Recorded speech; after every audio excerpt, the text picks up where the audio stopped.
days. Okay, so ang aking verse na napili po ay yung pong yung keyword ay Ancient of Days. Actually, Daniel means, kung hindi ako nagkakamali, ang ibig sabihin ng pangalang Daniel ay God is my judge. Pambira, no? Pangalan pa lang ni Daniel, grabe, napakaganda ng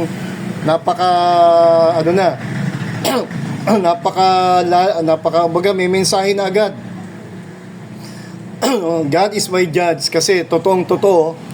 Alam naman natin si Daniel ay tinapon po siya. I mean, sila po ay naging bihag po sa Babylon. At pag-iisipin mo, slave po sila doon, napakahirap ng sitwasyon nila.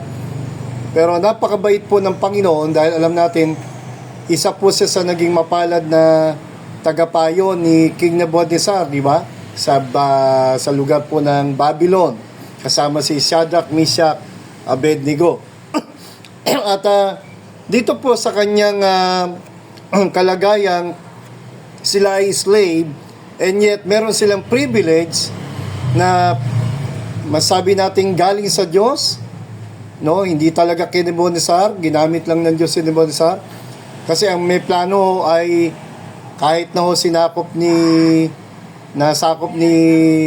Nebuchadnezzar ang Israel bilang palo ng Diyos, at sila po ay naging bihag, kasi palo nga po ng Diyos. Pero pagdating po sa Babylon, you can see, itong lalo to si Daniel, Shadrach, Meshach, Abednego, ay sila po ay binigyan ng Diyos agad ng magandang recognition, promotion, because they were may paninindigan sila, may pananampalataya sila sa Diyos.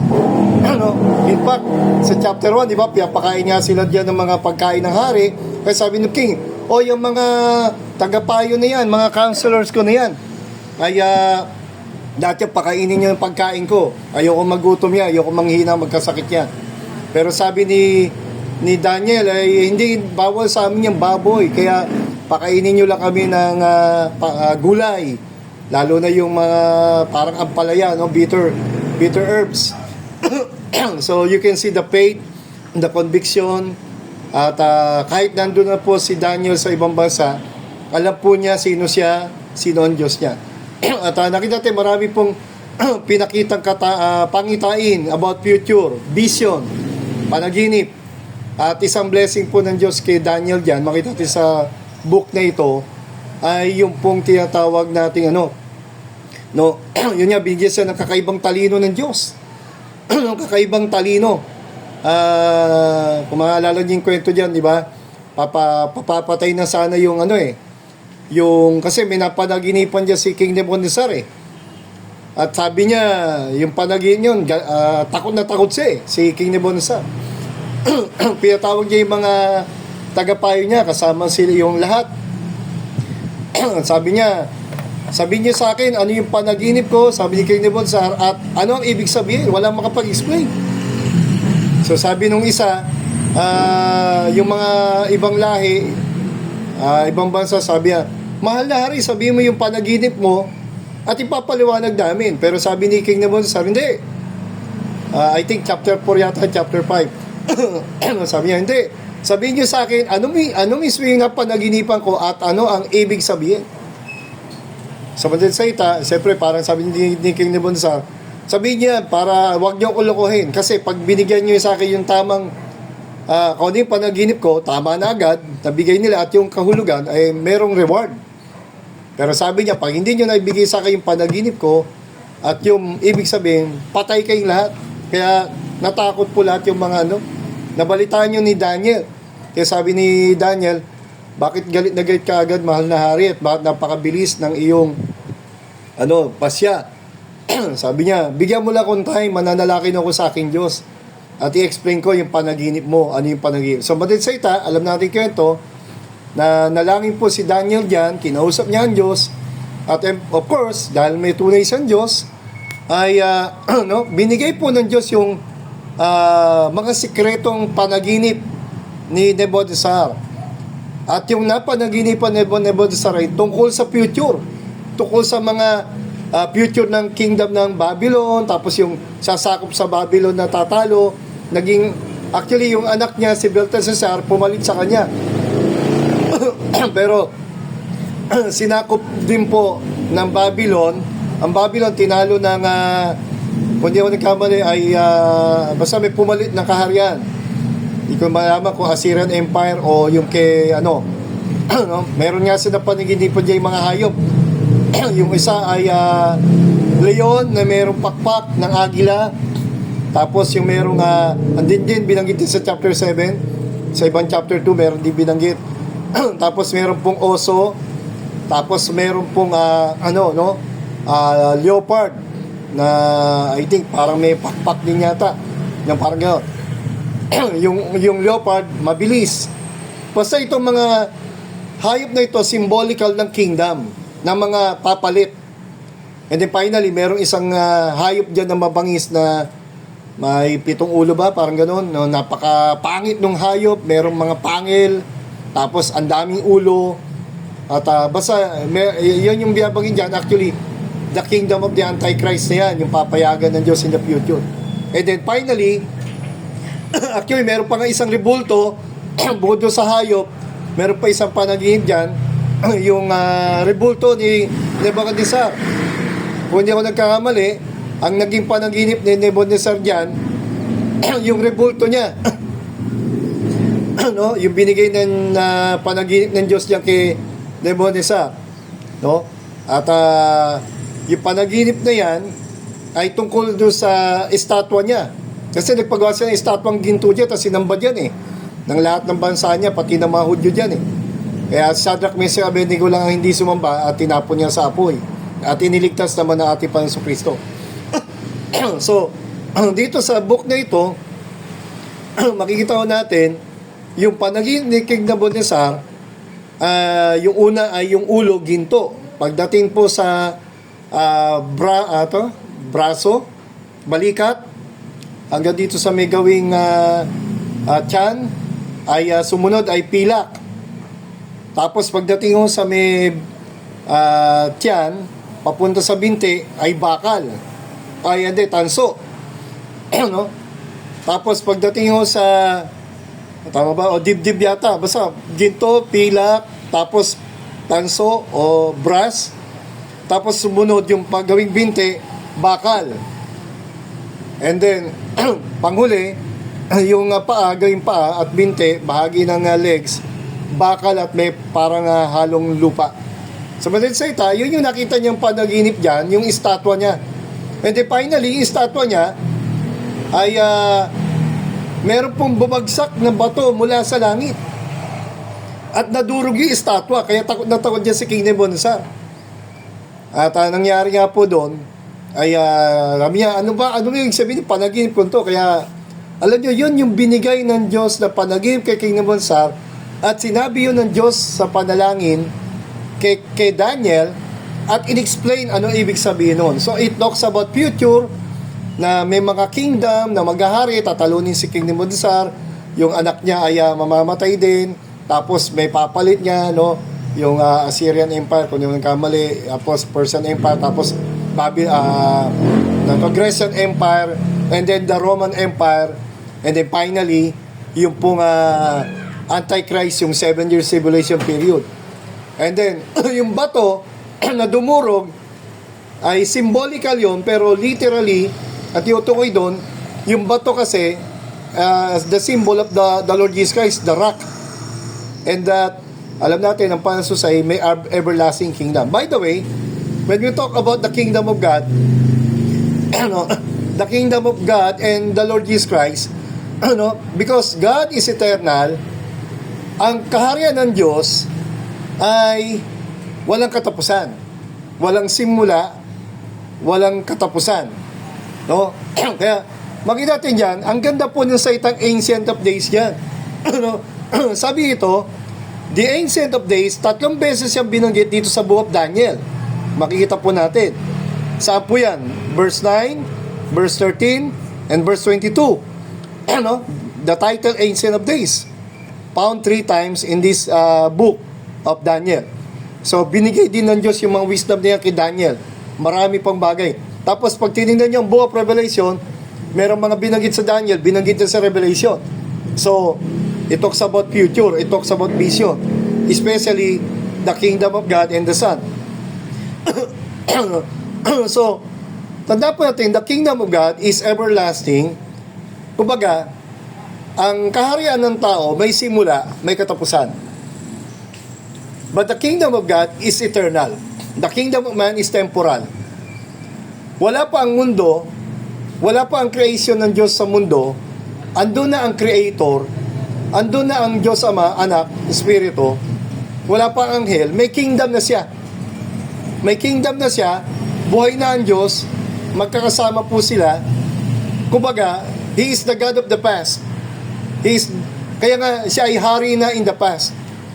Pero pag sinabing, King of the Jews, tapos meron siyang kaharian na, wala pa ang mundo, wala pa ang tao. And then, nang maglikha ang Diyos ng una anghel, kaharian ng Diyos, yung langit na walang ganima nakita, nung nilikha niya ang mundo, pinayagan niya ang tao na magkasala, magkaroon ng mga gobyerno o kaharian.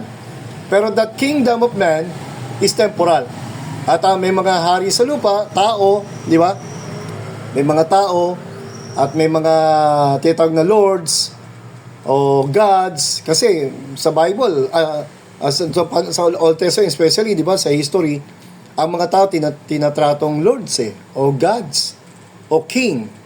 Ganyan yan, Diyos sila, pinapanginoon sila, at because of their kingdom, because of their kapamahalan, gobyerno, o nasasakupan, nakokontrol. Di ba?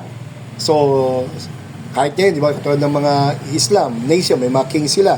Itong Brunei, may mga king sila, di ba? Saudi, di ba? Ang England, may king sila. No?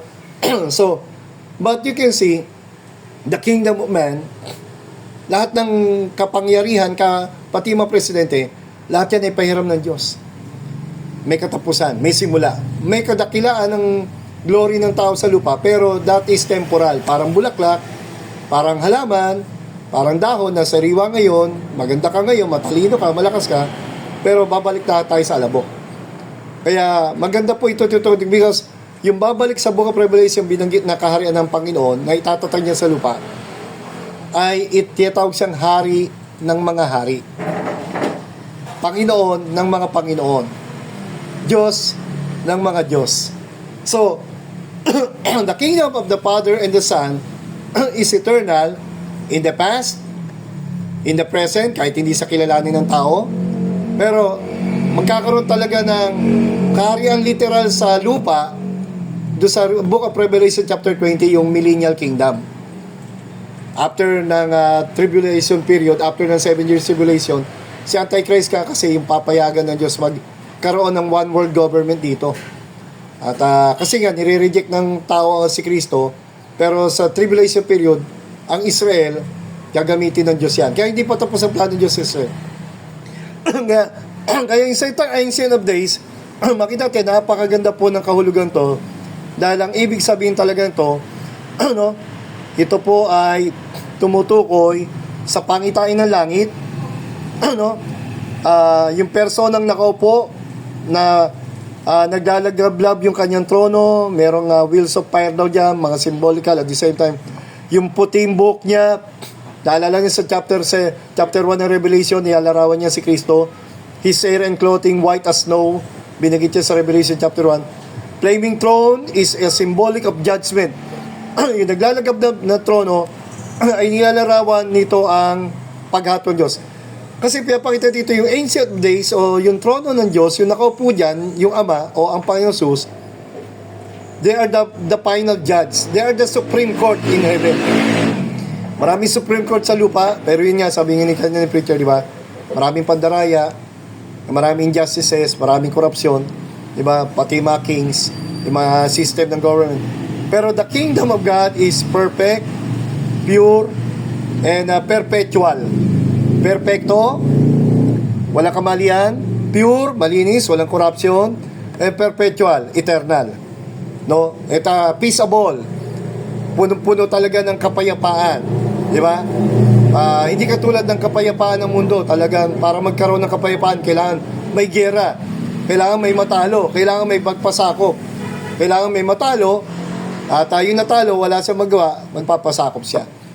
So, ganun din in a sense, alam niyo, ang peace ng Diyos, talaga naman ang peace ng Diyos, ang karon niya ay peaceable kingdom. Kaya lang, andyan niya ang Diablo. So, in a sense, hindi natataranta ang Diyos sa problema ng kontrabidang kaaway.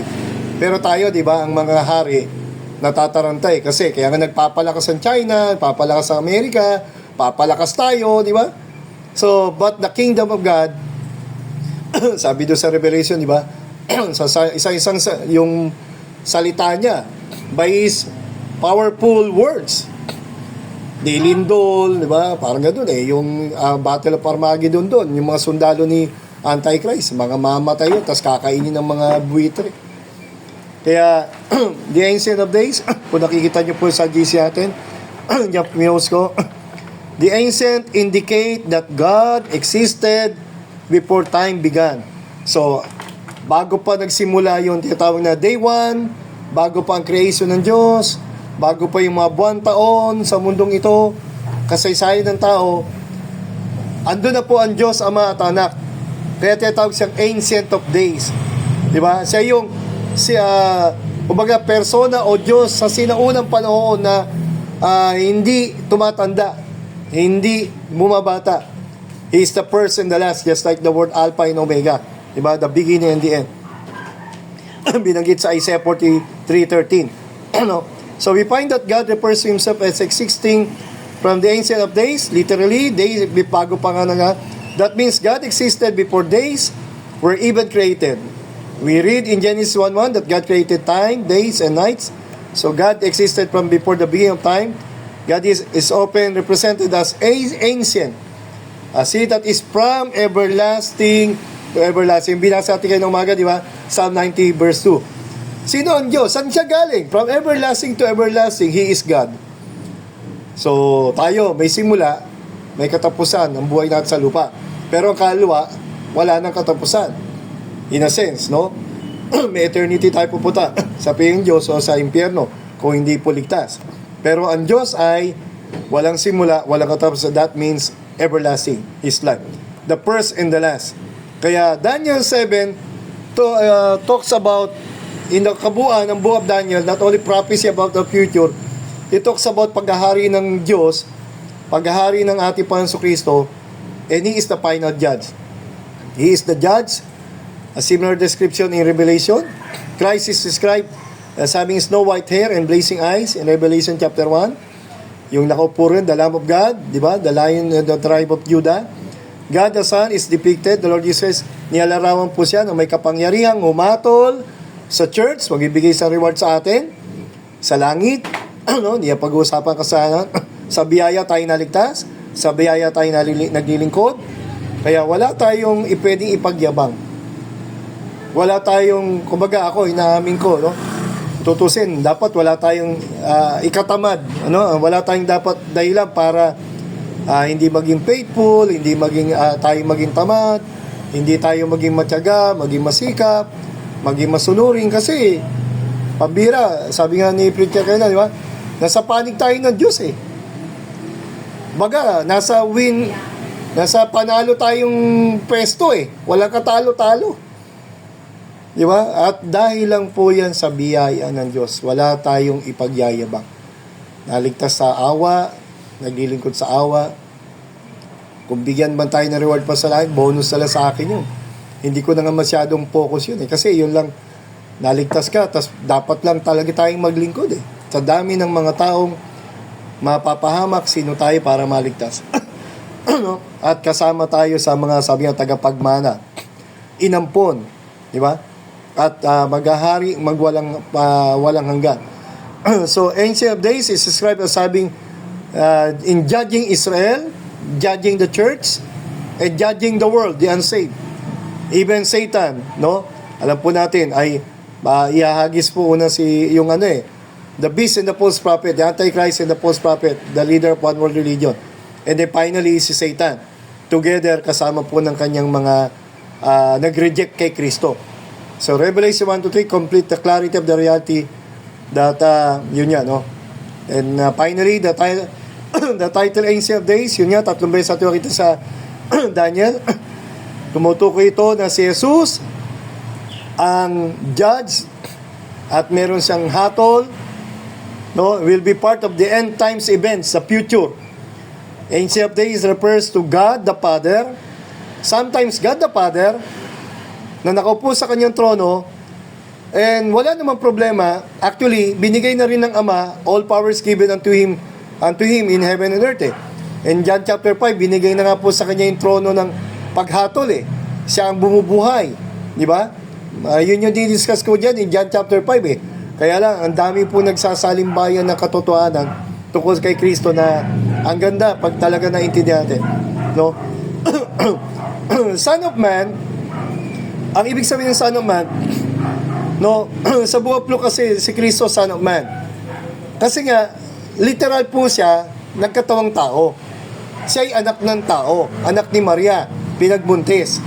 Hindi po siya talagang, bagamat siya ay anak ng Diyos, bago po siya nagkatawang tao, anak ng siya ng Diyos, di ba? Diyos po siya na nagkatawang tao, Diyos siya na anak, hindi siya yung ama.